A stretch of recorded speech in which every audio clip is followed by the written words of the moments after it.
What does the future for UNC look like? We're going to talk about it on 94 Feet of UNC. Gordy to Black. The time, 18. Shot, Jordan! Michael Jordan! Swicker for the defense and the rebound. That's a good effort by Swicker. Stackout, freaking it on Park. Rebound stuck is good, and he gets fouled by Park. Oh my goodness, what a dunk by Stackout. I think that he brought him back so quickly, but you know what? They're down the you can't teach that. You can't teach that. You can't teach that high-rising ability. 3. And Green rips down the rebound in traffic. 4-on-1. Great job. What a terrific job in transition. I mean, you could. The glass no good. Rebound followed by hand throw. Good! Carolina. Inside 30 overall. Love, top of the key. Alice, the belt is over. Carolina. The Tar Heels have won the national championship. And that is it. There is a new team in college basketball. North Carolina takes the title. Hampton, any final. North Carolina is the 2009 national champion. And this year, the confetti is going to fall to North Carolina. They're not going to be denied this time. What's up, everybody? It is Monday, December 16th. You are tuned in to the 94 Feet of UNC podcast. I am your host, Linzel Graham. I got a big special guest in the building with me today. But before we get into him introducing himself and everything, appreciate all the love and support from everybody. Make sure that you tap in and follow me. Like, share, subscribe to my YouTube channel. Hit that notification bell at 94 Feet of UNC. I appreciate all the love and support. Got a lot of big interviews that has taken place. A lot more big interviews that's coming up. So in order to find out what's going on, you got to stay tapped in. So hit the notification bell, man, and share it and get this out to all your friends and family. Make sure you follow me on my socials, on Twitter, on Instagram at 94 Feet of UNC. Once again, like I said, appreciate all the love and support. Got big merchandise that's coming. I just put a post out, a couple days ago or whatever about, some free giveaways coming, merchandise, free tickets to some of the games, things like that are coming soon. So in order to be in the runnings for some of the contests and stuff, you got to tap in with me at 94 Feet of UNC. My special guest in the building with me today is Mr. B. Wall himself. I know him as some other names, but we're going to keep that as what it is. We're going to keep that behind the scenes. But B. Wall, what's up, my guy? How are you? Doing good, Zoe. How are you doing today? Man, listen, man, I'm here. It's a great day to be a Tar Heel, as always. With all of the big news that's just been, and all of the national spotlight that we've received within the past 7-8 days, I guess you could say, or whatever. But listen, man, it just feels good, man. Everything's good, and I'm here, bro. What about yourself? Man, I'm doing good. I'm at my parents' for a little bit during the holiday season. We've been talking about this for a while, so I'm glad that we finally got to make it happen, finally got to connect and hop on the podcast with you. But I'm doing good and ready to talk about Carolina. Absolutely. So, as I said, listen, B, I tell everybody this, man. And you've caught a few of the episodes, so you probably already know what I'm getting ready to say. But it is cliche. But listen, come in, get comfortable, kick your shoes off if you need to. I'm gonna show some hospitality. If you need something to drink, I got you, whatever the case may be. But you know how that goes when it's virtual, I guess you could say. But this is the Zell Dome. Everybody just kind of stops through, chops it up with me or whatever. And like I said, we talk Carolina basketball. It's been a lot of legends that have stopped through. So I mean, of course, you in good hands, my guy over here, for sure. Absolutely. You know what I'm saying? Absolutely, I appreciate it, man. Absolutely. So listen, let's get into some things, man. Like, I guess give all of the fans an introduction of yourself and how you got into everything that you're into when it comes to the University of North Carolina? Yeah. So I'll start out by introducing myself and giving everyone my name. Name is Brandon Wallace, 27 years old from Eastern North Carolina. So I got into Carolina athletics during law school, actually. So I went to the North Carolina Central University School of Law right around the time that NIL was being presented to the college landscape. At the beginning of the NIL introductions period, a lot of it was this space to operate. So a lot of that looked like me inserting my own volunteering myself, I should say, just kind of shooting my shot with different people. Started with me reaching out to Coach Motton up at Central. He got me in contact with some of Carolina's folks. And from there, it was an easy transition into the NIL game. That looked like working with the athletic department a little bit. As a law student who has interest in sports representation, it was a very easy, quick fix, so to speak. After doing that, graduating law school, became a lawyer, passed the bar, and started working in sports representation with an agency out in California. Some of those doings are a little bit secretive, so I've got to keep that to myself. But that looks like representing athletes from the high school ranks, the college ranks, and doing some things with professional athletes as well. Okay. Listen, boy, doing big things over here. Big things, best, man, for sure. Like, listen, man, as they say, I'm trying to get on your level, dog. Like, you know what I'm saying? Like, for sure, man. So, but listen, congratulations on everything, man. Of course, you got my support, whatever you need. If I can help out in any type of way, you know what I'm saying? Don't ever hesitate to reach out and let me know what's going on or whatever the case may be. But, you definitely, you got my support and the entire 94 feet of UNC family over this way for sure, man, for sure. So keep doing what you're doing, man. Absolutely. So listen, B, let's get into let's discuss some things. I'm gonna let you pick which route you want to go. We had a fork in the road, right? So I'm gonna let you decide which direction we want to go. Do we want to go to the left and discuss basketball, or do we want to go to the right and discuss football? Which way you want to go? Hey, let's start with the hot topic right now, football. So let's go to the right. Yeah. We'll start off that way or whatever. So listen, how do you feel about everything that has transpired here lately with the GOAT, Bill Belichick, now UNC's new football head coach? Yeah, I think first and foremost, the hire is a big time hire. That's no secret. And for a school like Carolina, we need some cool aspect around our name right now. Bill Belichick brings that publicity that we need at a very, very large scale. You can look at different contracts that are being worked out with TV companies like ESPN and just how many shows or games will be televised there. You could look at the transfer portal landscape right now, just being a hot spot. Obviously, that extends out to high school athletes as well. You can get into the NIL pieces, the revenue sharing pieces as well.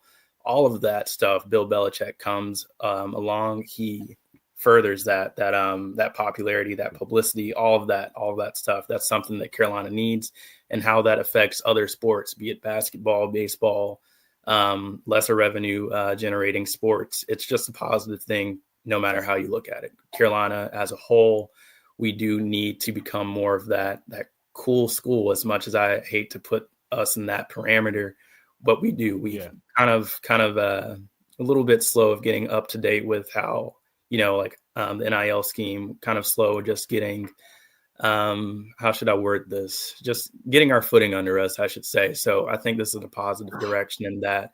And the athletic department, the AD, has kind of put his foot out there. We're making some changes, and it's big time. So I'm excited about it. Yeah, for sure. Like, listen, I joke with a lot of people, because in the beginning, when Bubba made his statement saying that, well, from what I heard, I'm not going to say that he said it, but from what I heard is that, UNC wanted to go with someone younger, a younger coach and all of that, with Mac being 73. And listen, they lived up to what they said. I mean, when you really want to think about it, I mean, Belichick is a year younger than Mac, but hey, they went and got someone younger, like, Right. or whatever. So, I kind of throw that out there, like, a lot of people kind of chuckle at it a little bit, like, oh, well, I mean, okay, if you want to say it like that or whatever. But, I just think that, like you said, it's put North Carolina on a huge scale nationally. For the past week, that's all that's been on ESPN, CBS, like, I mean, the local news stations. I mean, you name it, it's been on every sports station, news station that you can think of. And it's just it, like you said, it brings and it puts Carolina now in that national spotlight. Which is a great thing for the university. It's what Carolina needs. If they're trying to make that transition into the being that school and taking that next step to really being competitive for, the CFP, and things like that for them to get to that level. So picking up Belichick was just insanely huge. Like, it's still it's surreal to me, honestly. I'm gonna be honest with you. Like, you mentioned Bill Belichick or whatever, and then you mentioned North Carolina, like, that is just, I'm a Knicks fan, so that's kind of like saying Michael Jordan is going to the Knicks. Like, Fair. Imagine how a Knicks fan would feel if they heard something like that. Like, you know what I'm saying? So, and I kind of brought another example that, and of course, unfortunately, it didn't happen the way that we had planned on it to happen. But imagine how us as Knicks Knicks fans felt when we heard that Phil Jackson was coming to New York to coach. Right. I mean, given the resume, six chips in Chicago, 5 chips in LA, and now all of a sudden you come into New York.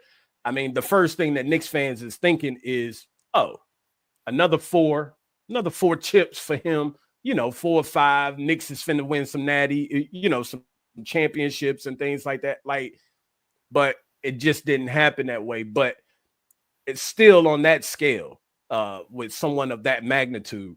It's just so surreal. It's incredible.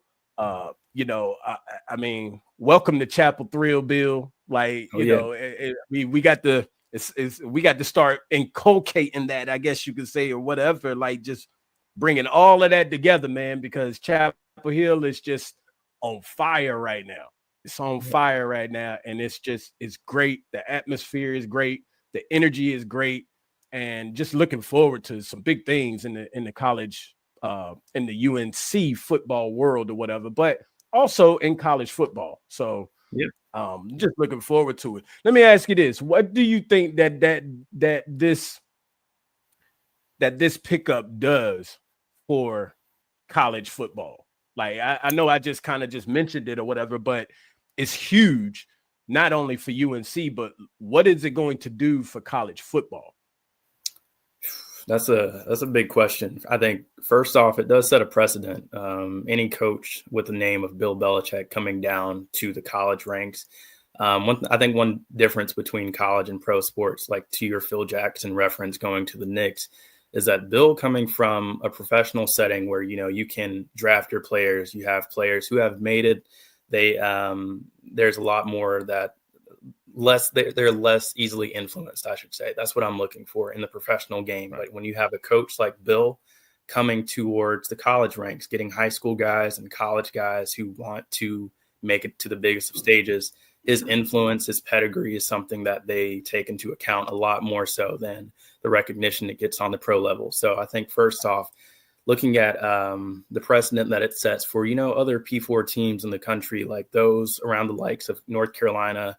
I know West Virginia was another P4 school with a coaching vacancy out there. Some of those schools that have the resources that could become powerhouses, I think they can look at what the hire of Bill Belichick did for Carolina and start poaching those coaches from the NFL ranks, those that may not, be as successful, those that may, be on the hot seat right now, looking at what that can do for that program, bring so much money to that program. And then, like Bill Belichick has said, college football now is a semi-pro game. It's a NFL factory. It's a feeder almost. So changing the program perception in the college game to that semi-pro feel, NIL has already begun that change, but the hiring of Bill Belichick essentially pushes that narrative entirely, in my opinion. Other coaches, other schools, I should say, are going to follow suit in some time, and you never know. Like, let's say a school like Georgia, Ohio State, Alabama, when their head coaches come time to retire, NFL coaches, like, those jobs are going to be right there for the taking for them. And I think that's just the general direction of the college game right now. It's semi-pro sport, and it's a big hire. So I think that's the precedent that it sets. Yeah, absolutely. Like, I tell people, like, imagine what it felt like when everybody heard that, Deion was going to Colorado. This is that 100 times more. Right. Like, Deion is, big shout out to Prime, but he's no Bill Belichick. Like, you know what I'm saying? So, exactly. This here, it's just so major. The fact that, and the way that he even presented things as far as like UNC is going to be like the pipeline or a pipeline to the NFL just shows where his mind is already at. Like, that's ahead of the game, if you ask me. Yes, all the coaches at these other schools, they want their players, of course, to try and make it to the NFL. But with Bill's mindset and how much of a genius that he is, for him to say that this is going to be a pipeline for the NFL, it's just major. Like, I know I watched, Mike Tomlin speak on, when he heard about the announcement and how he felt about it on Pat McAfee's show. And he said that, listen, I got 2 kids that I would send to Bill in a heartbeat. Like, I think that, he thinks that it's a brilliant move. Like, just because of the fact of who it is.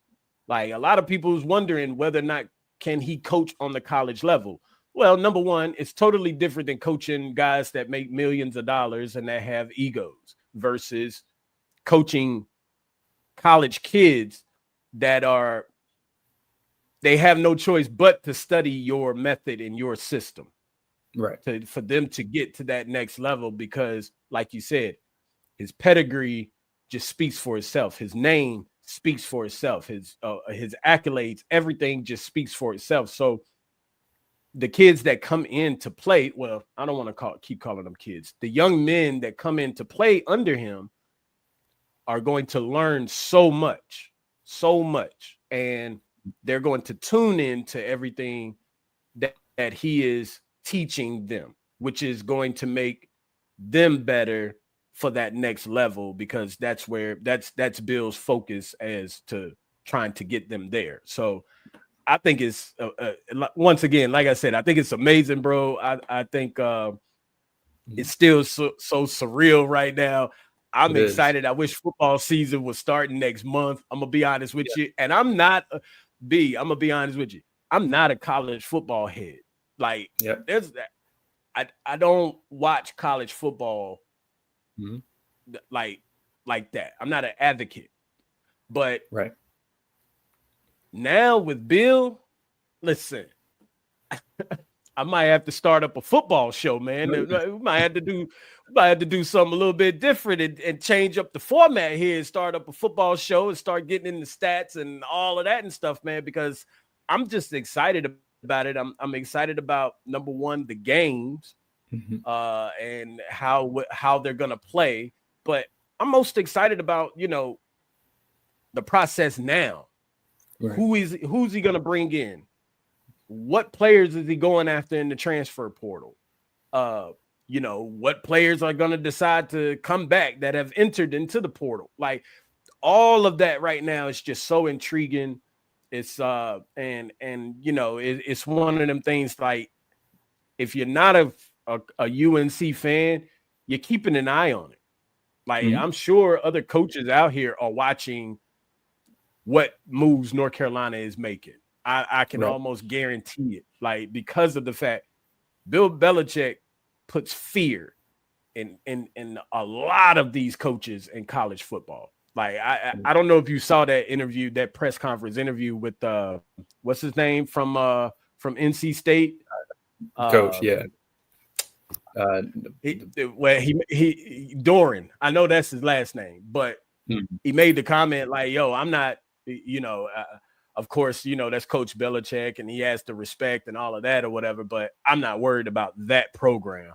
I'm worried about mine." Like, okay, Right. you can say that, Right. but to me, that is when you hear him and you listen to him, I think it's fear. Yeah. Like, I really do think that he has some fear in him now, because it's like, yeah, I want to compete against him, but I'm a little nervous. Like, I got to step up. I got to step my game up a little bit, because this is Bill Belichick. Right. And he's here. Right. He ain't going nowhere. And he just made the comments, I didn't come here to leave. So let's see. Move over, college coaches. Dabo, Prime, all you move over. Like, the GOAT is here, and he's gonna make some changes, and it's gonna be for the better, because it might even benefit a lot of these other teams down the road as well. So looking forward to it, man. I do have to ask you. So he has signed a 5-year contract. And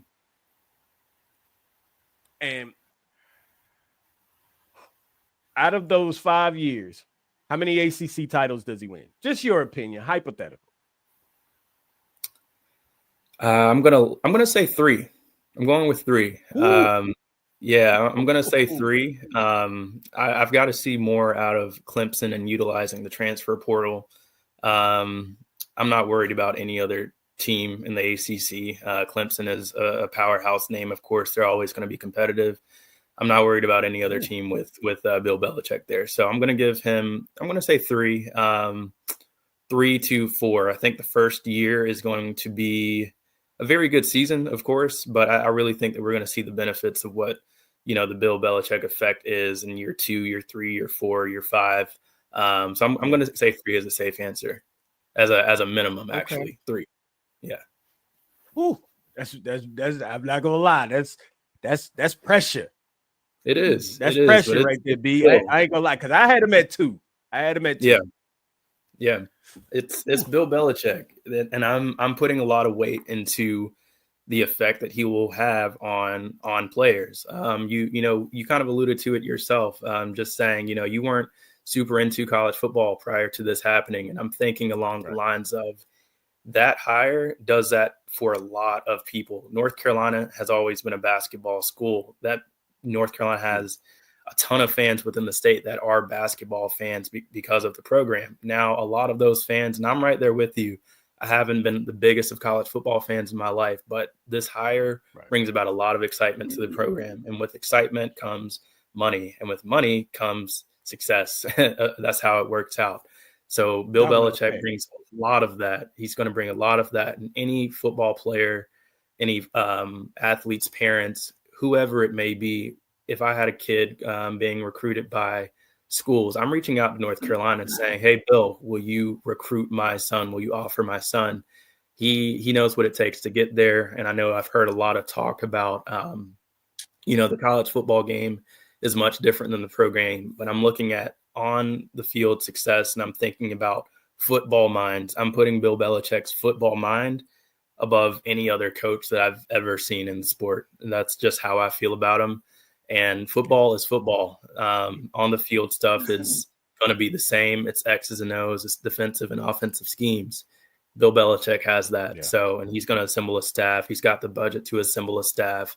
Unlike, he's got a top 5 budget now to work with. So big things are coming to Chapel Bill at this point. So I'm excited. Yeah, for sure. I mean, listen, he's already off to on the right foot for sure, bringing in Michael Lombardi, GM.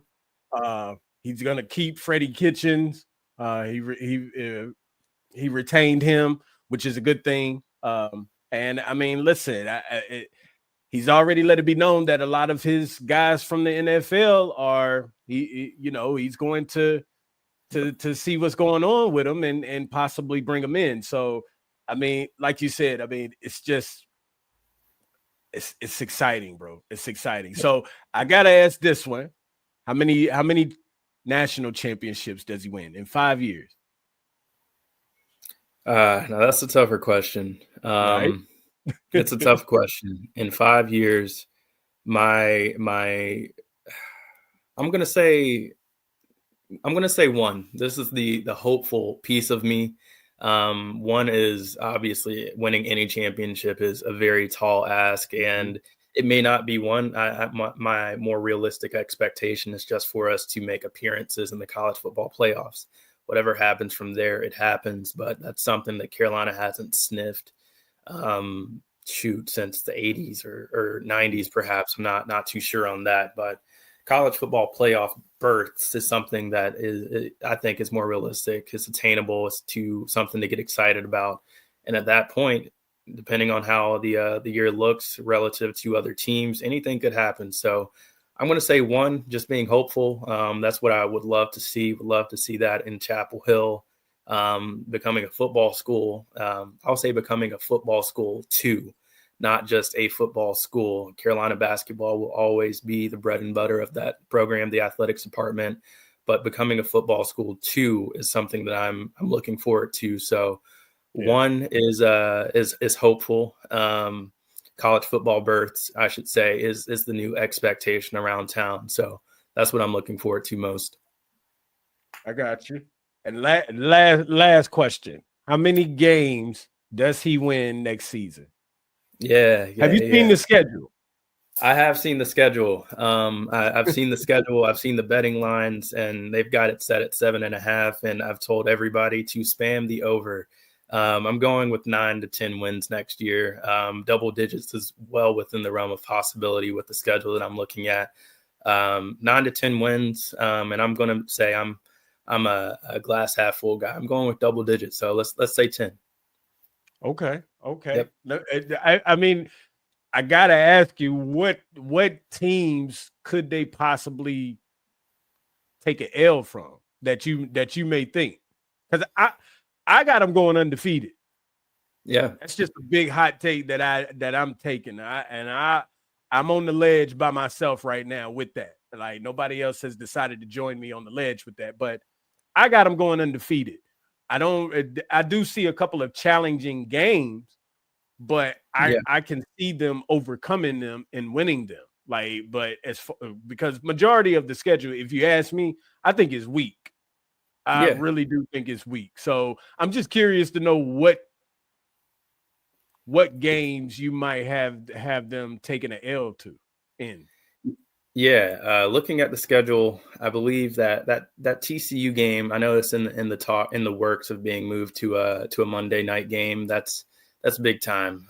So I'm looking at TCU perhaps. Any game against Clemson, of course, is going to be it's going to be tough. And I don't know Clemson's roster as of 2025 season, but I think that game is always going to be a tough game. Not worried about UCF. They were I'm not worried about UCF truly. I think that Bill Belichick seems to understand and grasp what the Carolina Duke rivalry is, and I think that's extended to little brother at NC State.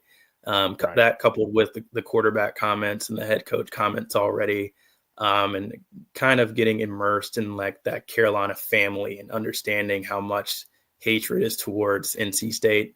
I'm not worried about it, and I think they'll show something special out there in Raleigh.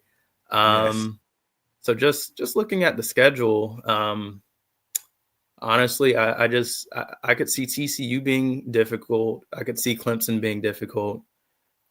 I'm not worried about any others. So at most 2 losses at most, and those are the only 2 that I've got circled really. Yeah, I mean I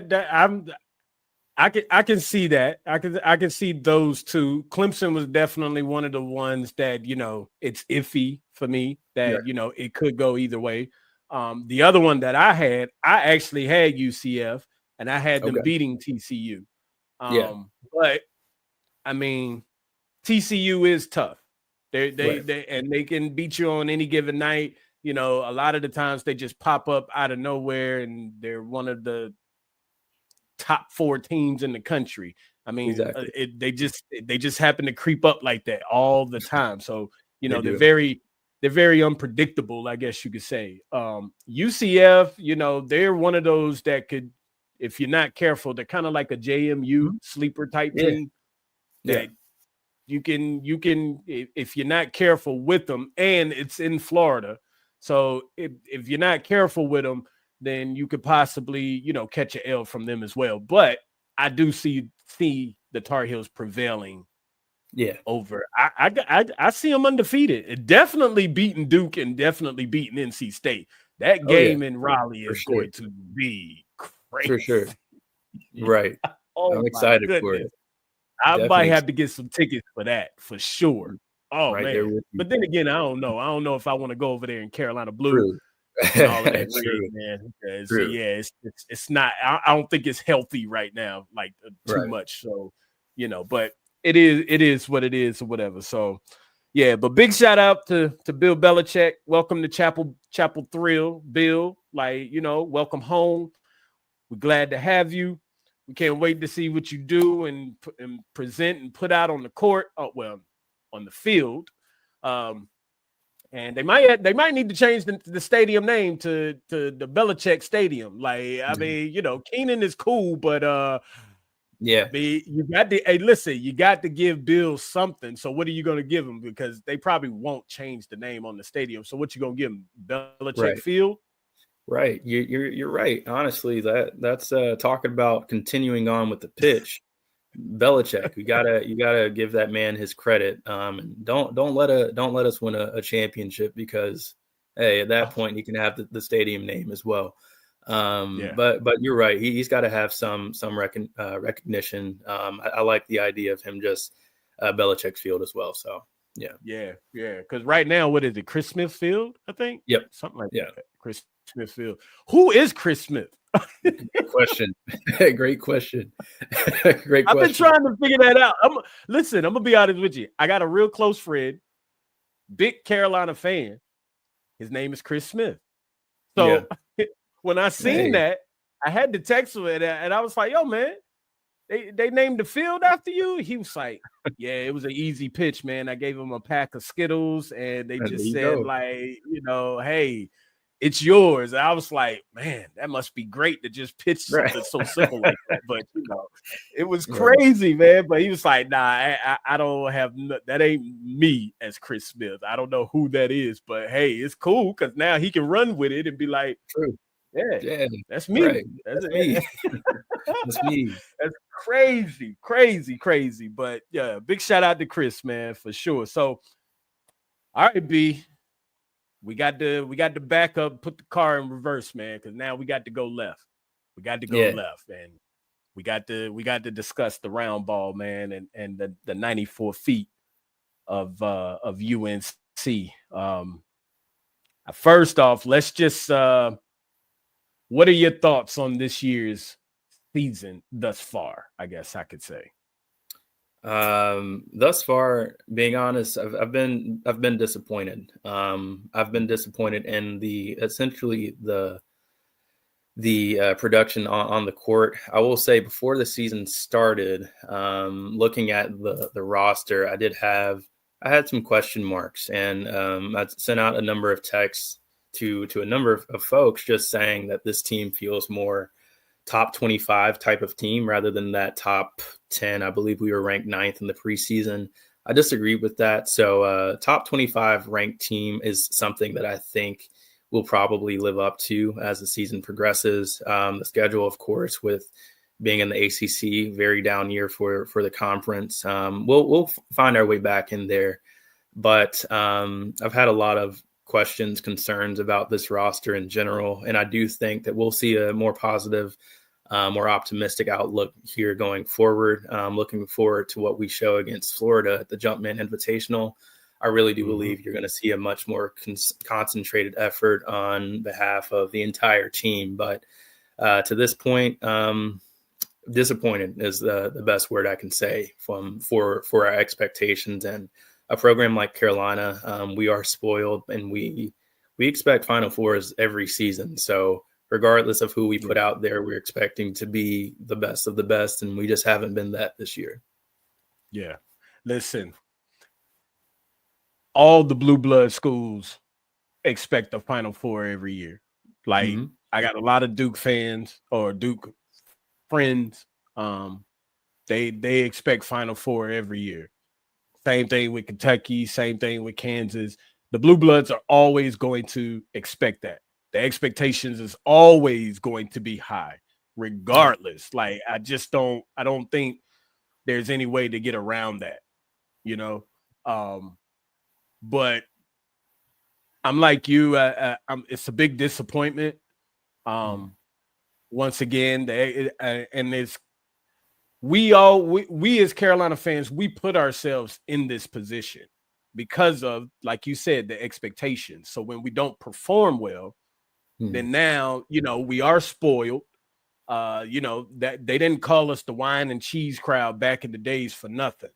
Yep. So to me, if you're gonna wine and cheese people or like spoiled bougie type people, I look at it in that aspect, right? Like, so we're spoiled. So when we don't get our way, things go left, and then you start getting a lot of different things coming that's just being spewed out there, like, as far as Hubert being in the hot seat and just so many different things. And I do think one thing about UNC is they do always turn it around. Like the beginning of the season, unless they just have a dominant type team, they always have these moments in the beginning of the season. I mean, it's just what happens. You can count on it unless you got that 05 type caliber team or 09 caliber type team. Like you're gonna have these up and down moments.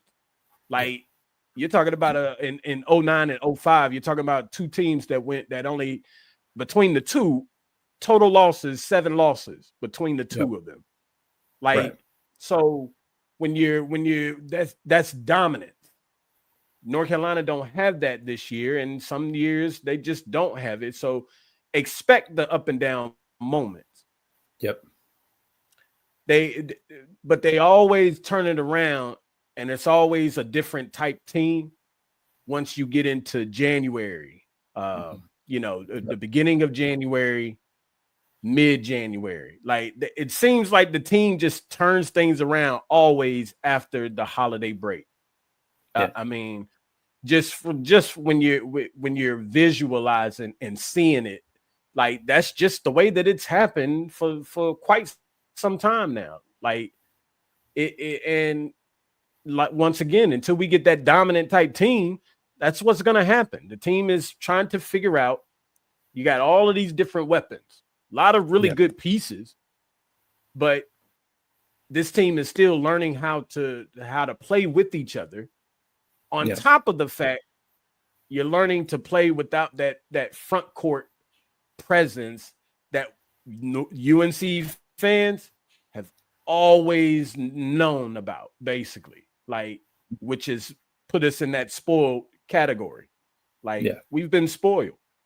Roy was always adamant about 2 bigs. Mondo dominant in the paint. When you got the big man in the paint presence, UNC is a completely different team. We don't have that this year, so now it's more scatter. Everybody is all over the place. A lot of the players now are playing different positions than what they're used to. And that's because a lot of the players aren't performing due to the expectations that we had for them at the beginning of the season. Jalen Washington, as bad as I hate to say it, has not performed the way that he should. Jalen Withers has not performed the way that he should. Cade Tyson has just disappeared. And I hate this. I hate using these words and saying this, but Yeah. I have to call it for what it is, because this is what I see. Not only do I see it, but fans see it. You know, the discords that we're in. You know, I mean, you know how it goes, bro. Sometimes I got to cut that thing off, man, because it's like, yo, y'all a little bit too much, man. Y'all a little bit too much.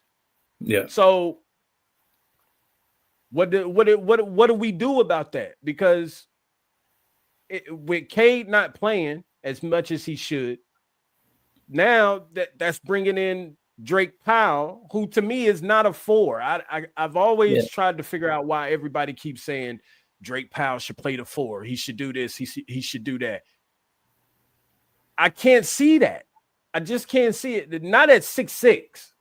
Right. You can't have no 6'6" playing at a 4 position. I'm sorry. That just don't work like that.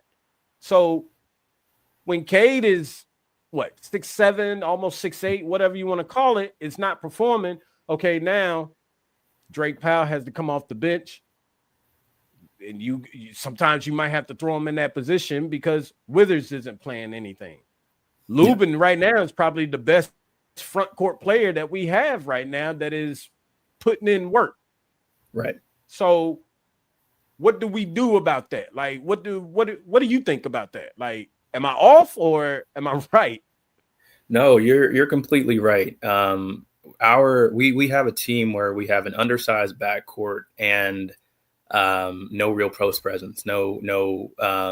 Honestly, I would call it an undersized front court as well, considering how much time Drake is playing at the 4. And I've been preaching this for a while. It's not a Carolina staple. We don't practice it much.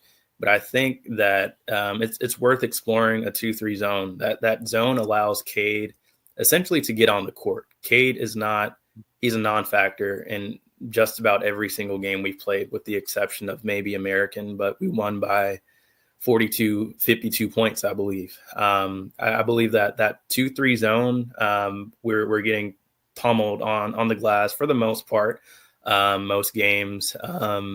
Defensively, we're having issues either staying in front or we're having issues in the low post. The 2-3 zone sort of takes the pressure off of Drake, Jalen, both Jalen's, to get rebounds, and we're an undersized team. So rebounding is going to be all about positioning and effort the entire time.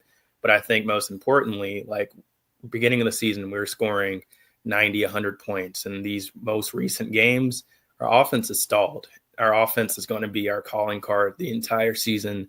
If we don't score, we will not beat teams. We won't beat good teams. Like our defense can't handle that. So going to a zone, at least for a little bit during the game, allows you to buy some time for Cade Tyson. Cade stretches the floor for Elliott, his driving lanes. Elliott essentially is shooting right at around 30% from 3 off of, I'm going to say, around 12, 13 attempts this season. And the rest of his field goal attempts have been at the rim. The more space he has to operate, the better he is able to attack the rim. Elliott's best trait to him is his passing ability as well, right? So Cade Tyson being out there, Elliott has vision like none other on the team. Cade's also an option offensively. Not as worried about his offense as I am his defense, but that zone enables Cade to see the floor. Not to mention what it does for RJ. RJ's the same way. He needs some space to operate. Everyone needs space to operate. Driving lanes, teams have to make a decision. Do you help off on RJ? Do you stay home at Cade? Cade opens up things for everyone offensively. It allows Drake to come back a little bit more so to his natural position on offense as well, which I think is the 3. He can focus on essentially being a slasher, maybe a pick and pop type of guy at this point in his career. But I think that's one way you can sort of unlock Cade's potential a little bit anyway, and just kind of work around the deficiencies that he has in the athletic department. And as far as the other front court guys go, Jalen Withers, I'll start with him. I think that it's pretty well known that when he has the ball, he can be turnover prone. So you've got to minimize just what he can do offensively. I would also delegate him to being a pick and pop sort of guy, a slashing guy, and someone that hits the offensive rebound, offensive boards pretty hard. his freshman year at Louisville, I believe, was his best statistical season at 10-8, playing primarily in the low post. His, I think, assist to turnover ratio, at least at the point in time that he transferred to Carolina, it was something like 146 turnovers to 71 assists. That's for his career. That's absurd to think about. Like, he doesn't need to be in a playmaking position. I think he's best just, getting those trash buckets. Nothing's wrong with it. You need guys like that are scrappy.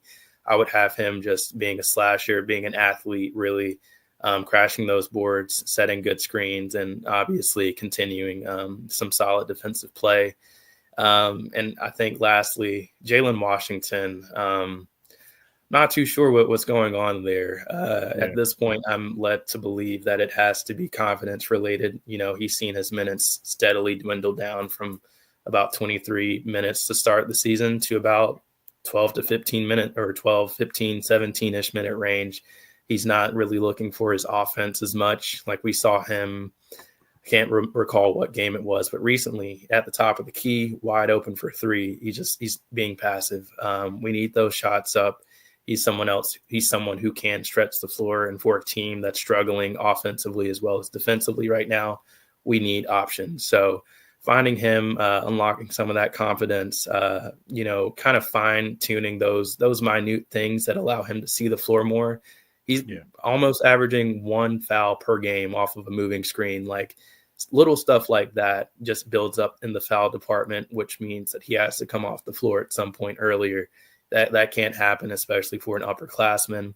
You just have to fine tune those little details, continue to be strong in the low post, and gain your confidence through little things. Gain it through rebounds, gain it through essentially just being tough on a possession. You can gain confidence through those little moments of contribution, and I think that he needs to find his confidence there. The basket always seems wider when you feel better about yourself. So all of those things, I think they need some work. Yeah. I so much with this when it comes to this team. Like, I think if it is confidence with Jay Wash, then I don't understand, because all throughout the summer and during the offseason, it was all like, oh, Jay Wash says that he's ready. He's, Jay Wash is looking like a totally different player. He's not the same player. He might be the best big that UNC has ever had. He's gained a little bit of weight. He's just been looking amazing in practice and things like that. Then he gets on the court and it's like, I see the same Jay Wash that I saw last year, to be honest with you. And he might have even been a little bit better last year than he is this year. Yeah. So when I hear those things, but then I see these things, it's like, okay, you got to make some changes. North Carolina is real big on, if you ask me, just from watching it for so many years, they're real big on seniority. They always they want to give the players that have been there the longest the opportunity and the chance to, put them in that starting position. Granted, Seth has played amazing. Does he deserve the starting position? Probably. However, I don't know if starting Seth is the best option right now. I'm going to be honest with you. I prefer to have Seth coming off the bench and giving us 18 to 20 points than him starting, giving us 18 to 20 points. Because let's be honest. Let's take it back to the beginning of the season. Cade not showing up like he should. Yep. Seth emerging, something we didn't expect. Before the season started, we was big on Cade coming in and showing off his skills, being the shooter that we expect him to be. we always knew that Seth was going to come in because every year Seth gets in, he improves, he gets better every year. So we knew what Seth was going to bring. We just didn't know that he was going to bring what he's bringing now. We knew he was going to bring a little bit more than he did last year. Yeah. Ian, during the offseason, there was big talks that Ian was the starter. Yeah. So by Seth emerging, now it's like, okay, where do you put Ian? Like, you can't put him at 4. Drake is going to be Drake. Drake is going to improve, things like that. So, we talked about Withers. Oh, Withers is, he's improved over the summer and things like that. We've heard some of those rumors and comments as well. So now it's like, okay, Washington ain't producing. Withers is not producing. Cade is not producing. Now that leaves. Now you got to really start moving to the bench. I hate the High situation because I think he would have been extremely helpful on this team this year. I really do. I do too. The thing is, I like James Brown. I think you need to play James Brown. Yeah. Of course, I like Lubin. Lubin should be starting to me. I still don't understand that. I like Ty Claude. Experience. Yeah. Like, I don't understand. Like, if Withers and Washington is, and this is no knock to Hubert, but this is just looking at things from a basketball fan perspective, however you want to see it. If Withers and Washington are not producing, then what is wrong with Lubin, Claude, or Brown starting? I'll tell you this, B. All right. And you got to tell me what you think about this, because I said all of that to get to a point. Yeah. So I've spoken to several alumni players, several of them. And, I brought to their attention, why don't UNC go with the Bill Guthridge method? You familiar with it? Well, I believe so. But go ahead, though. I think so. So the Bill Guthridge method. Back in 97, it was Twan, Vince, Big Mac, Okalaja, Shaman, Ed Cota. Yep. That was just 6. Yep. And of course, you had the newbies and all of them still on the bench and everything. Yep. There was a rotating starting 5. Yep. Because Guthridge looked at everybody and said, you're too good to just be sitting or being the 6th man to come off the bench or waiting on your number to be called. Right. So he put in a 6-man starting rotation.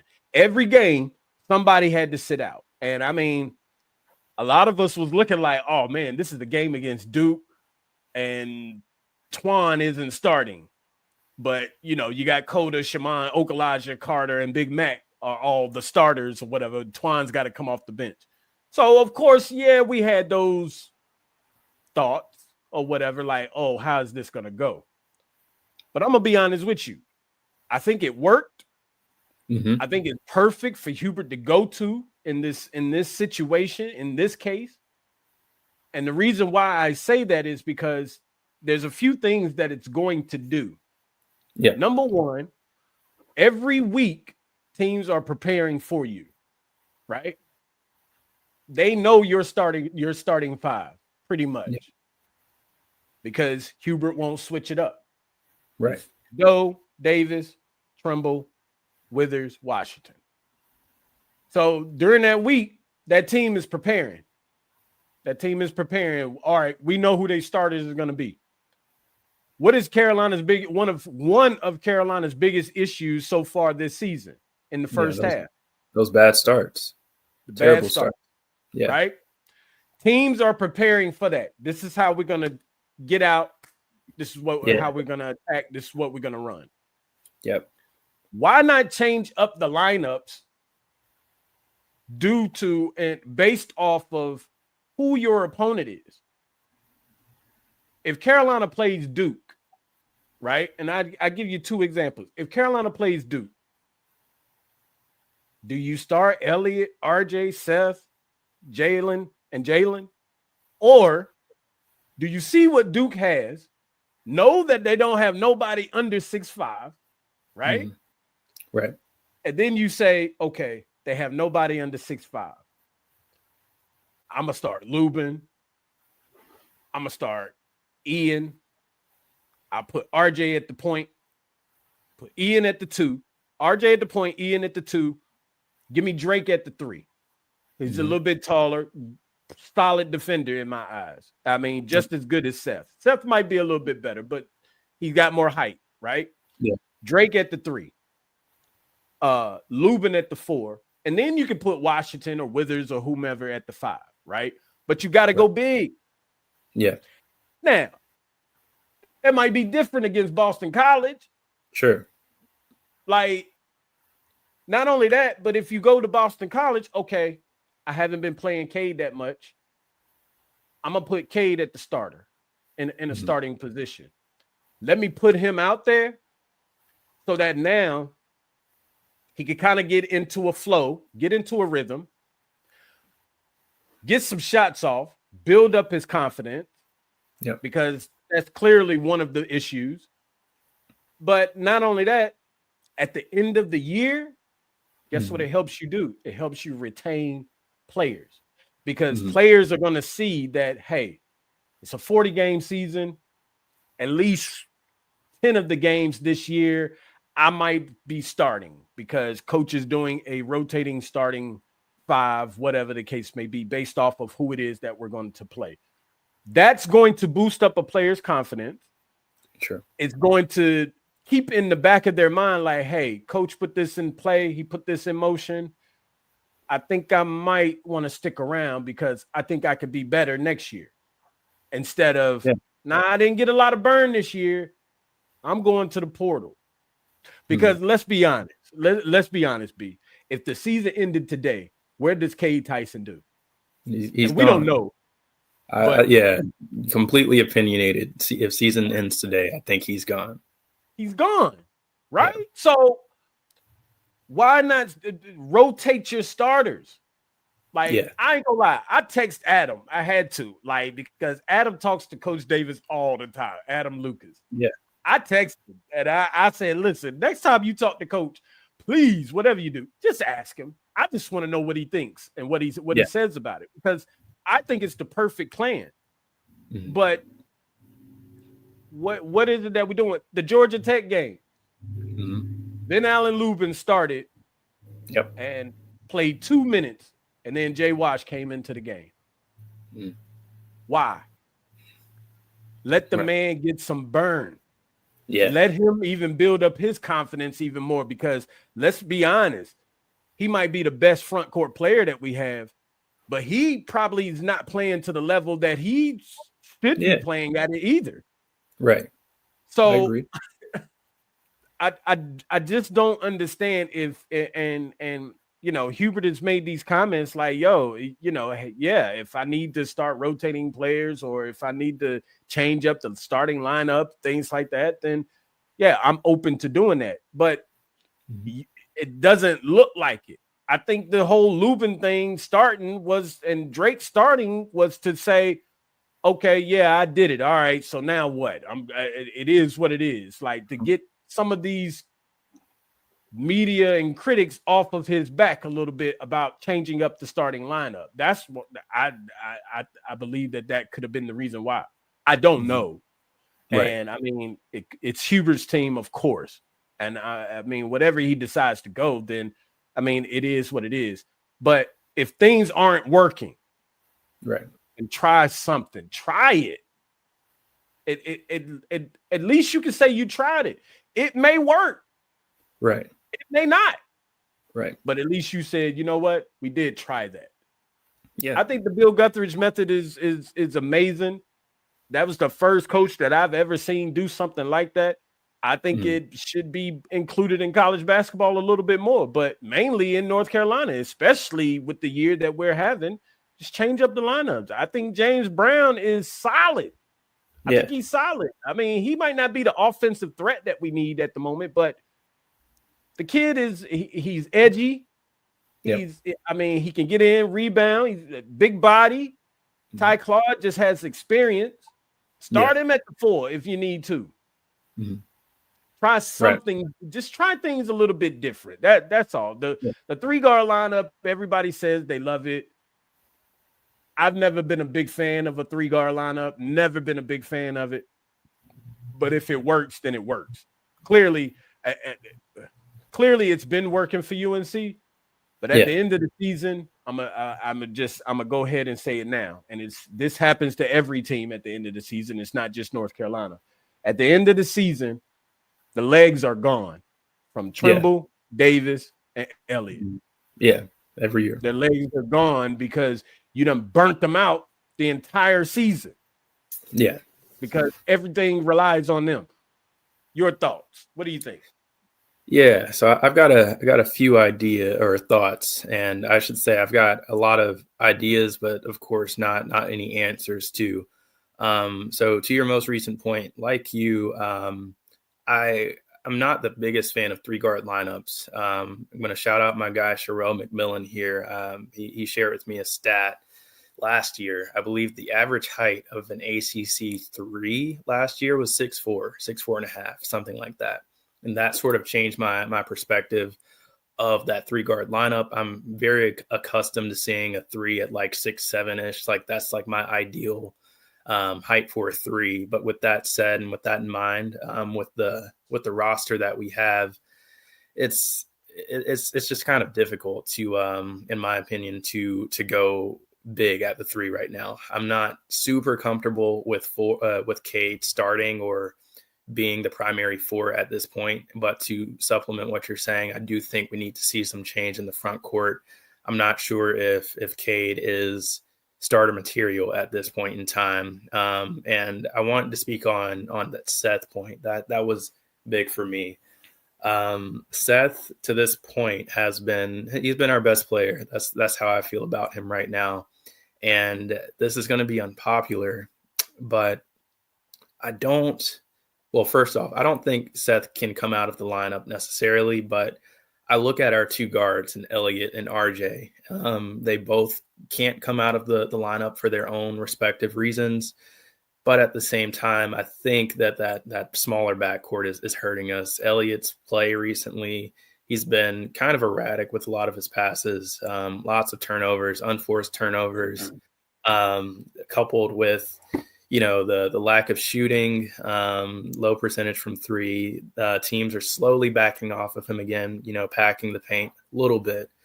It's hard, but, you look at his personality, I should say. He doesn't have that personality of one of which that's coming off the bench, especially after starting for about a season now. Moving him back down, that's a morale killer, and you could get into what that could cause. I don't want to explore that possibility. RJ as a 5th-year senior, All-American type of guy. He's not coming off the bench, and I wouldn't be an advocate for saying so. But I think a lineup that I would like to see more of is essentially RJ, Seth, Ian, then however you mix and match the 4 and the 5, so be it, by committee as we've been doing. But I'm kind of in favor of seeing a little bit of Lubin and Washington working out at the 4 and 5 together. I don't think we've seen that lineup all season. It helps out in the boards department, and I believe having RJ and Ian out there, having RJ and Ian and Seth out there together does stretch the floor sufficiently enough for both Lubin and Washington, if they're both in the low post, to show what they have.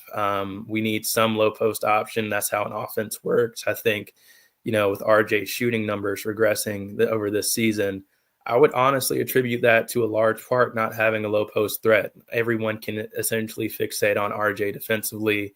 He's seeing just all of the defensive efforts by the other team. Just mixing it up, showing some Lubin out there, having a low post threat with RJ out there, and perhaps that allows Jalen to step out a little bit more. I'm not entirely sure what practice looks like and if he's being instructed to, sit in the low post, be a pick and roll type of guy. But Washington's bread and butter is that mid-range face-up game, stretching it out to 3. Having Lubin in the low post kind of is the best of both worlds for RJ and for, Carolina's perspective. Our bread and butter has been low post play, big man play, letting Lubin operate with some room to work, bringing Washington out into the mid-range 3-point area, letting him do what he feels best at. And on the flip end, you've got RJ, you've got Seth, who's ascending, and you've got Ian, who's honestly having a really, really solid season. If you look at his most recent 5-6 performances, you've got some offense in all ways. And then you've got off the bench. Again, I don't love the idea or hearing the concept of Elliott coming off the bench just because of, the optics sake and what that could do, mentally for Elliott. I wouldn't like what the chatter would be behind the scenes there. So mixing these lineups in small portions per se, letting Elliott, come off the bench a little bit and perhaps settling into the game rather than rushing into things, because I think that's where a lot of those turnovers are coming from. You've got Drake as well, who's always going to be an elite sort of role player and an elite connector sort of guy. He can come in and play the 3, his more natural position. You can ease in Cade with that lineup as well. Him and Drake, I think, have to be coupled together. In my opinion, they're both bigger wings type of guys, and that kind of mitigates the lack of size we've got in the front court if they're out there together at the 3 and the 4. Just like you said, changing it up and touching in on James Brown. I'm a big fan of James Brown too. I think he's our most agile big. That's what I've seen personally. He can move. We like to switch a lot of things, and I don't think he hurts you as much switching as perhaps a Jay Wash does. I don't think he's going to offer you too much offense right now, but in fairness, our bigs haven't been producing super well on the offensive end. Switch it up. So let's see what you've got. And then Claude as well. We saw when he came in against Alabama. Just there you go, against Bama. He played Cliff very, very well. He got some boards over him and Grant Nelson. I think he scored 11 points in 11 minutes. He was what you needed in the post, and that I think that's the biggest glimpse of hope that we've seen to this point in the front court, as far as someone getting down there, banging, grabbing boards, scoring in the low post. And he scored in a way that was just like, I'm just going to get my offensive boards. I'm going to be tough down here, and I'm going to get those putbacks. I think we know that we aren't looking to our post right now to go win us some games. We just need you guys to be strong down there, fight on the glass, and obviously second chance points will come. But Claude has been the best one at this point of showing that he's got what it takes to battle down there. So, I think just to summarize it all, it's going to be tough to, deal with the backcourt situation. Elliott and RJ for their own reasons. Seth's having an amazing year. I think he's our best on-ball defender. Taking him out of the lineup is going to be rough as well. We just have too many.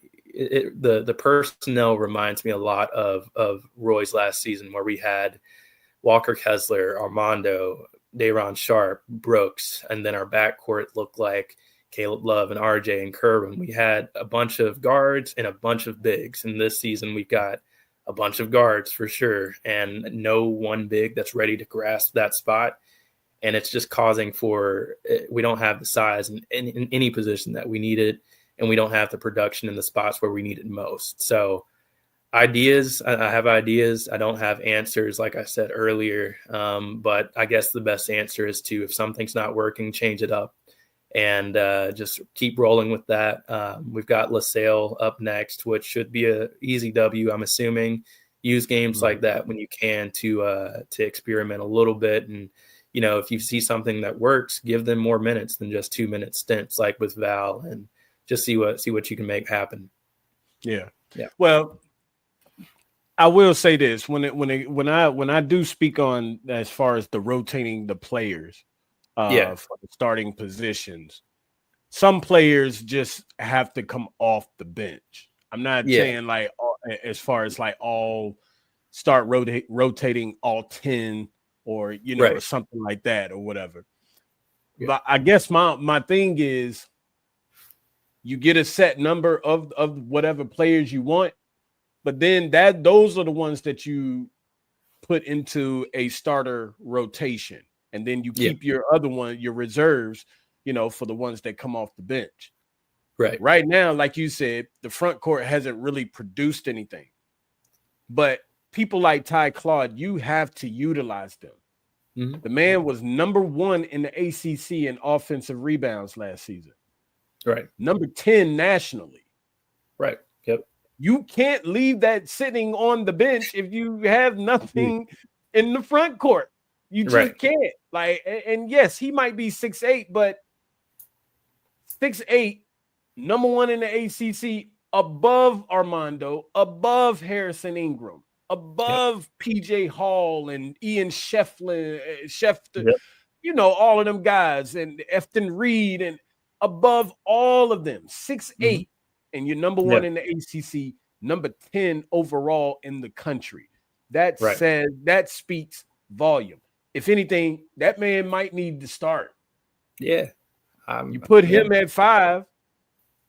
You put Lubin at 4. Lubin at 4. That's your rebound right there. You know why North Carolina was so big on successful? You know why they were so successful last year when it came to rebounds is because when you sit back and you go back and look at majority of those games, one thing that Harrison Ingram, I was about to say Harrison Brown. I don't know where that got that from. One thing that Harrison Ingram was really good at was when that ball went up, he put himself in a position.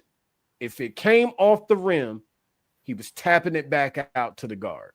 Yeah.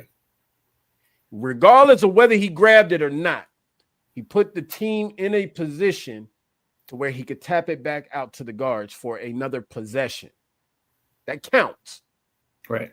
If Lubin is so short, or whatever you want to call it, not your typical big or whatever, Claude is so short, whatever you want to call it, not typical big, then go back to that. Yeah. Let those guys know, hey, this is how we need to do this if we're going to get these rebounds, whatever the case may be. You have to play these guys. This is what you got the bench for.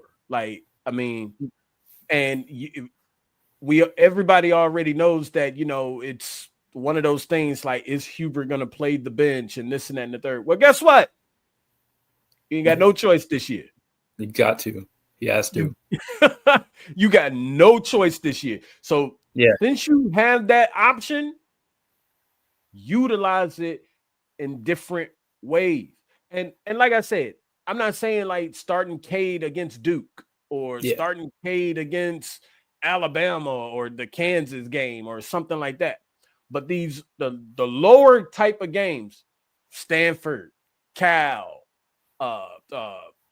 who else is out there? Like as far as the weaker teams in the ACC this year, start him there.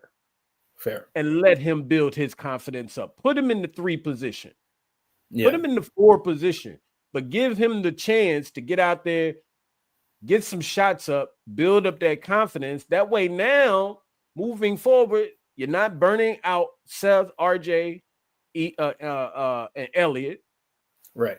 You're not burning out Drake and Ian, who you're probably putting a lot of pressure on them because of the fact that now they're having to play more minutes in different positions that they're not used to.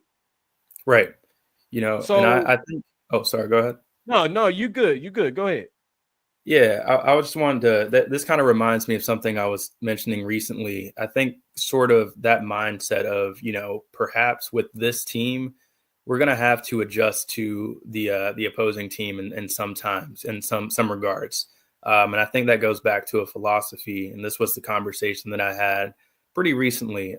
Hubert was one of Dean's players, and I believe, and I'm paraphrasing this, but Dean wasn't too worried about the other team. Like he preached a philosophy of we're going to make them adjust to us. And I would argue that Hubert, being coached by Dean all 4 years throughout school, going to the league and then coming back 2011 to Roy, he was probably more influenced by Dean's philosophies more so than Roy's. I know Roy, also one of Dean's disciples, has his own ways about things, but I think that the Hubert Davis coach, the coach Hubert Davis anyway, that we see is more influenced by Dean Smith than many may realize. And with that being said, comes some of the stubbornness of just not wanting to adjust to other teams, having that mantra that UNC is UNC and teams have to adjust to us. There's some, I think, false idea that Carolina is going to run every team out of the building every single game. And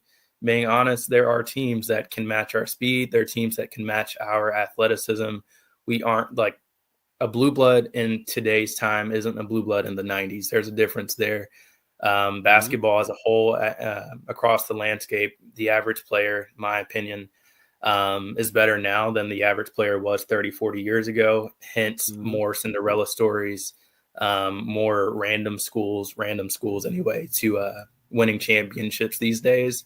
So I think that's sort of a switch in philosophy that is probably necessary to have, starting with your head coach, just having a willingness to switch it up and say, hey, like, I realize the roster that I have and I see the starts that we've been having. So this isn't working and I can't put a formula together that would be proactive in establishing our dominance, executing early. It's not working. Perhaps it's time to look towards the other team starting lineup or whatever it may be, getting them out of their groove first, and then start transitioning into what we want to do. Had this talk as well with the friend just who asked the question, why is Carolina getting off to slow starts? And I think the biggest thing you can point to, you touched on it earlier, is it's execution. Teams are able to execute best at the very starts of games. You're coming out with a game plan in mind before the ebbs and flows of the game really get started. You just come out there looking to execute your game plan, and everyone's game plan against us is to abuse our bigs, and we succumb to it because time in and time out, we just don't have the personnel, or the starting lineup personnel does not match up with what the opposing team's game plan is. They're better able to execute. We get down early and then we start picking the game up. We start pressing it sometimes, or just doing whatever it is offensively, inserting Ian in the lineup, going on those like random 10-0 runs in the middle of the first half when we go down, that makes it back into a game again. So I think the answer may be switching it up, switching that philosophy, going with a lineup that counters the opposing team's offense right until the point in time where the game's ebbs and flows, just start naturally coming and going. And at that point, you can switch it back going into what you really want to go with, which is probably that 3-guard lineup, playing a little bit faster pace, just naturally like letting that happen. But I think the answer might be switching it up in the beginning, countering the other team's starting lineup, countering those bigs, and not letting them settle into what they want to do, not letting them build up their momentum early. Basketball is a psychological game. As much as people don't like to put it that way, it is. If you got no confidence out there, you're going to play like it. If you don't have momentum, you're going to play like it. So not letting those teams pick that momentum up early, and just changing it up. We have we've got a staff that has gone about things, have been taught the Carolina way since who knows when, and the Carolina way has been in full force since the 50s, which is crazy to conceptualize considering it's the 2020s now. And those philosophies as a foundational piece, they're strong, but the game has changed over the past 75 years, and you've got to change with it. So, yeah. And to kind of piggyback off of what you just said, number one, Hubert says that he wants the teams to adjust to Carolina. Yeah. Well, guess what? They've adjusted to us. They have. Like they know what it is that we're trying to do, which goes into my other point. They know that we're not getting any production from the bigs. Yep. So you slack off of the bigs, you put some solid athletic players into the game that can rebound and get up with court, up and down the court, and that are pretty quick, I guess you could say. The only thing that they got to worry about now is the 3 guards. Yeah, That's easier than trying to lock down all of the your players on the team or whatever. And and like I said, they're not getting. They know that that we are not going to produce a whole lot on the offensive end, or maybe even on the defensive end. So, like, the changes have to come. All right, we're not gonna same way they did with Elliott last year. Yeah. He wasn't a threat at the 3-point line, so teams slacked off of him. That's the Exactly. same thing that teams are doing this year when it comes to our bigs, and they're putting a lot more of the pressure and everything and defense and taller players on our guards because we're so short in the guard position. Yep.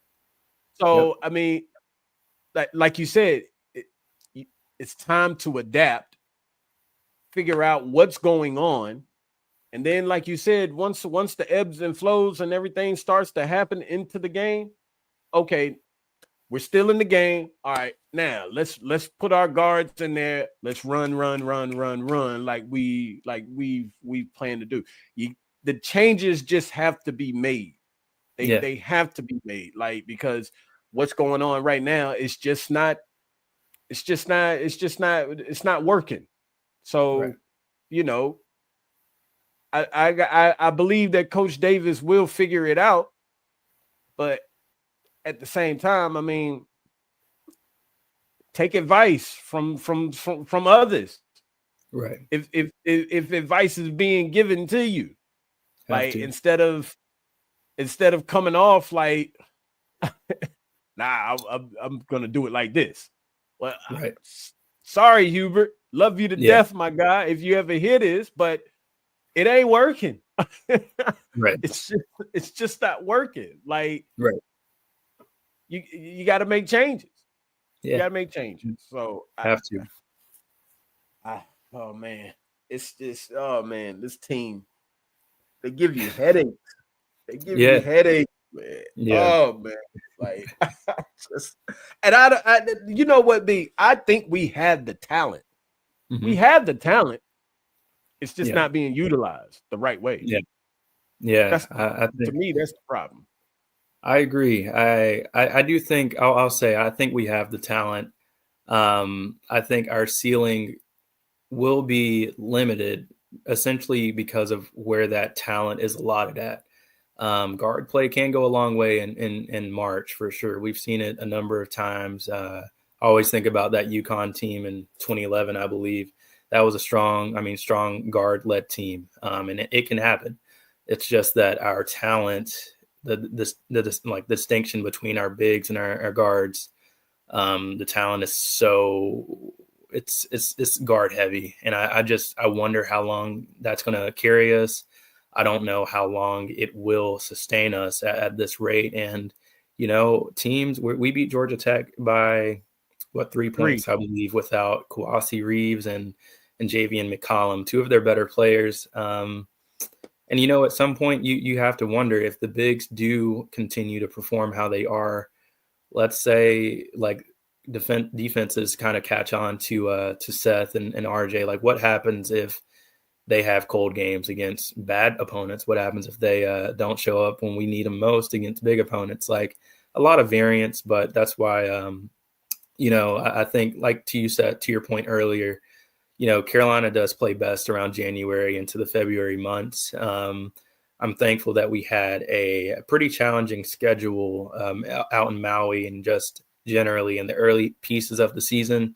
One positive that I took out of, the early piece of the season is that this team has a lot of fight, and that fight only happens with a desire as well as some talent there. Like, we clearly do have the talent. If we can go down 20 in Fog Allen to being up 4 in the second half, if we can go down to even Auburn, we were down 17 early, cut it back down to 3, Dayton as well. Like, all these good teams, we fight back, and that's not something that's been super common in years past. Like, a lot of teams that we've had, go down early and we know that we've lost the game. Like we'll have ebbs and flows here and there, but never truly make it into a game again. So hopefully they can figure it out early and kind of exert their will or a little bit earlier on, not dig these holes as early. The talent is there. I think that, like I said, it's with the guards more so, but getting those bigs caught up a little bit to speed. I think that you're going to have that experience of playing probably top 5 strength of schedule to this point. That experience comes and it's valued. So learning some things here and there. The break is upcoming, a much needed break for them, going back home, and just kind of that mental reset that I think a lot of them will need leading up until January. Like it's exciting. We've got things to look forward to. It's but just as much we've got work to do. So it's just something to monitor, and we'll monitor it until the season's end, essentially. Yeah. Oh, and I got a news flash for you. Yeah. The teams have already figured this out. Yeah. Yeah. They have. You know, when you say that, right? We get these big deficits in the first halves. Yeah. Guess what you're also doing? It goes back to my point. You're putting that pressure now back on the guards, Elliott, RJ, and Seth, to help us and bring us back into the game. But at the same time, you're wearing out their legs. You are for sure. Like and I'll be honest with you. If you look at it, when you watch it, if you go back and watch the Georgia Tech game, look at the communication between the players. Like some of them looking at each other, getting on each other. Yeah. Like, you know, it's not that getting on each other like, yo, you got to do this, you got to do that. It's getting on each other in regards to like, bro, like, what are you doing? Like, you get this, that, and it's not the camaraderie. It looks like it's off. Communication looks like it's off. So, like, they got to figure that out, man. They got to figure it out. And I'm just listen, Bill Belichick is here. But just to be a little bit optimistic, I do think that one thing that the team does need is essentially a vocal leader. And I think that we have different players that lead in their own ways, but from just inserting some own knowledge here, I believe you'll see like Seth assuming that position of someone that holds people accountable, being the guy that connects the team. Like you essentially need people to be held accountable at all times, but you need folks that don't mind getting on other people. And I'm not talking about like a pat on the back at all times, but people do need to not like respectfully be snapped at it sometimes. Like that's the only way that you kind of feel the magnitude of the weight that you're holding or not holding, I should say. I think you'll see Seth kind of step up in that department. RJ is one of those guys, and Ian as well, as he continues to feel more and more comfortable.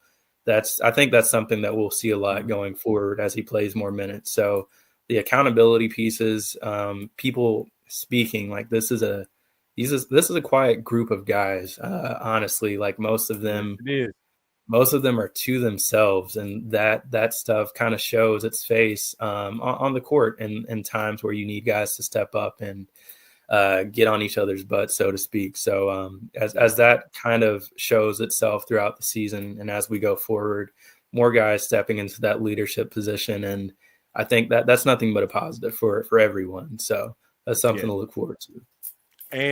And just to throw, Zayden High would have been perfect. Yes, because absolutely. He's always been vocal on the bench. Oh yeah, like, Can you imagine if High and Brown went into the locker room at Kansas? Yeah.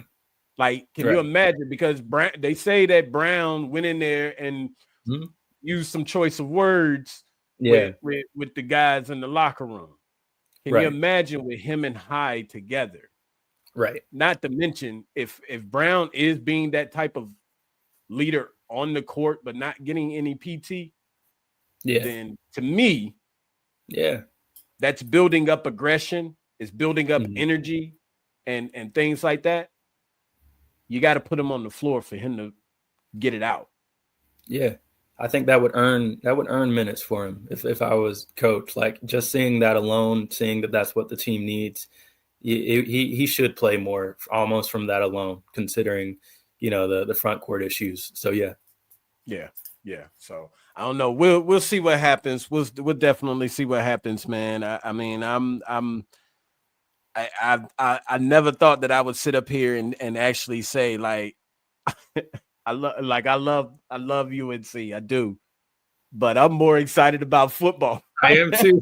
Basketball, bro. I am. Oh man, like this is crazy. I never thought that I would sit up and say that. And I love football. UNC football too. Just wasn't a watcher like that. But I'm more excited about football right now than I am basketball. Like, it is what it is. Like, I'm just ready for next season for football and basketball. Like, let's scratch this season. Like, let's just scratch this season. Let's go ahead and pick up Caleb. If that's gonna happen, which I do believe that's gonna happen, but that's a topic for later date or whatever. But and then go in the portal and get some guys out of the portal like you should or whatever. And the Bill Belichick move is so big that it benefits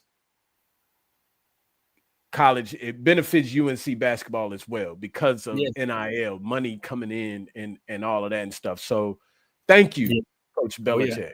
Thank you. That's definitely a topic for another day, but the Belichick effect will be huge. I can't emphasize that word enough for the basketball team. And on that front, I'm definitely excited for what that will do. Like I said, we might not see the effects of it this upcoming summer, but give it 2 years for sure. Like this Carolina not being a popular destination, I think that changes. So. Yeah. Absolutely. Like we're back. That's just it. We're back. All of these other media outlets and all of that and stuff or whatever that's out there putting smut on the university's name or whatever. Like we keeping receipts. Let's just know that. Like if any of y'all ever see this, we are keeping receipts, and you all will have to answer to some of the remarks and things that you all have spoken about for sure. You will have to answer to that. I'm putting that out there for sure. Right. So that's right. It is what it is, man. Listen, B, I mean, is there any socials or anything, man, where anybody can find you at? Man, I gotta be honest. Like I'm off of social media. This is just a complete personal decision, but a lot of social media for my own sake, I just find it a little bit toxic and not as enjoying as I used to get out of it. So I'm off of social media. I have explored the idea of just making strictly one for sports purposes. But the way algorithms work, like things pop up on your feed that you just don't want to be there. So if anything, I'll definitely keep you posted. And if I do decide to kind of go full force on my sports page, I'll let you know. And it'll be wrapped back towards myself, but sports content. And that would probably look like just shedding some light on agency spaces, NIL games, high school recruitments, college recruitments, and shedding some light on some pro spaces where I can. So yeah, like I'll keep you posted, but for the time being, I'm off. I got you. No worries at all. Cause I mean, of course, all of my listeners and stuff, they all know that I always put my special guest's information and everything in the description for the video and everything to where they can find you and things like that. But of course, it's no worries. You off you under the radar right now, and for various reasons, which I know why, but we not putting that out there and letting nobody know anything like that or whatever. But I understand it. I understand. Like when you told me about it, I said, "Oh yeah, I get it. I get it. I understand that." So, but listen, it's always a pleasure, man. Listen, this is an open invitation. Oh yeah. Always welcome back at any time. Like, you know what I'm saying? Like, I mean, anytime you want to come in and chop it up or whatever the case may be, or stop by, the door is always unlocked. Like I tell everybody, like, you know, I mean, it is what it is, but I appreciate you stopping on, man. Like this was really good. It's a lot of good intel for, I think, UNC fans. I think they should go back and really study and listen to this episode, because it just breaks down so many different things as far as, like, you know, when it comes to emotions and, you know, things like that, and just kind of settle down a little bit as far as the fans or whatever. I think this episode was very important, man. Like, it kind of reminds me of my episode with Sherelle, man, with Sherelle and everything. I had Sherelle on a few weeks ago or whatever. So big shout out to Sherelle McMillan, man. That's my guy. Definitely. Like, you know, and you know, it is what it is. So, you know, like, but yes, you're always welcome back, my guy, anytime. Open invitation. I got some things in the works behind the scenes, but you know, you a very, very, very, very busy guy. Like, how long has it been since we tried to plan this? It's probably been since October. I've been all across the country, Southeast region a lot, and honestly, like, just trying my best to I'm still pretty early on in my career, and still trying to make things work, but it's all pretty new to me as well. It is exciting being in some of these spaces in general, and I grew up a pretty big fan of sports, so as much as I'm inserted in professional spaces now, I'm trying not to like relve in that fandom of it all right now. So it's exciting, it's new, it's busy, but I'm doing my best to stay as involved with everything that I can while I'm young, 27. So I've got the energy for it, and just trying to continue making a name for myself. So yeah. Absolutely. Well, like I said, man, you got my full support, whatever you got going on. If there's anything I can do to help you, for sure, don't hesitate to reach out to me, man. You know, of course, congratulations on everything that you got going on. You know, wish you the best, man, in all your endeavors. Congratulations on this. Well, I don't know, because the missus might be watching, so she's gonna see it. She'll see it. So never mind. Never mind. I ain't even gonna say nothing. Listen, I ain't even gonna say nothing. He got you a pair of shoes, lady. He got you a pair of shoes. I seen them. Like, you know, whatever. I don't know. I'm not gonna say anything, man. I let that. That's not for me to. That's not my place. I'll leave that alone or whatever. But yeah, man, I definitely appreciate you, man, and like I'm working on some things, man. So you know, you gotta let me know. Like we discussed. We're getting there a while ago. So yeah, so. Working on some other things behind the scenes or whatever that's gonna really pop off here, you know, for next year and everything. So the beginning of next year, sure. So it's coming very fast, man. So you know, you just keep me updated, man. If we can, you know, make some things happen or whatever. But again, appreciate you for stopping by, for sure. Sure. Man. That's Brandon Wallet. There we go. Everybody. I appreciate it, man. And I'm definitely looking forward to being back at some point as well. We can coordinate that. I definitely enjoyed this. This was my first podcast in general. So this was fun, just talking about what I could talk about all day with. So I appreciate you. Big shout out to you as well for inviting me. Oh, a round of applause again. Lord have mercy. First podcast too. Oh man, round of applause, man. Like, yes, sir. Yes, sir. That's what's up, man. That's what's up. I feel honored now. I feel honored, because that's something that's gonna just always, you're gonna always remember. Like, my very first episode, for sure, with For Zell, sure. man, at 94 feet of UNC. Like, Sure. that makes me feel good, bro. That makes me Right. feel good for sure. So, I'm honored. I'm honored for sure. B, you know what that means, right? Yeah. You know that what that means. Somebody's at the door or whatever. So we gonna go ahead and like wrap things up or whatever. To all of the followers and fans out there, I appreciate everybody for watching, man. Appreciate Brandon for stopping through. And until the next time, y'all tune in. All right.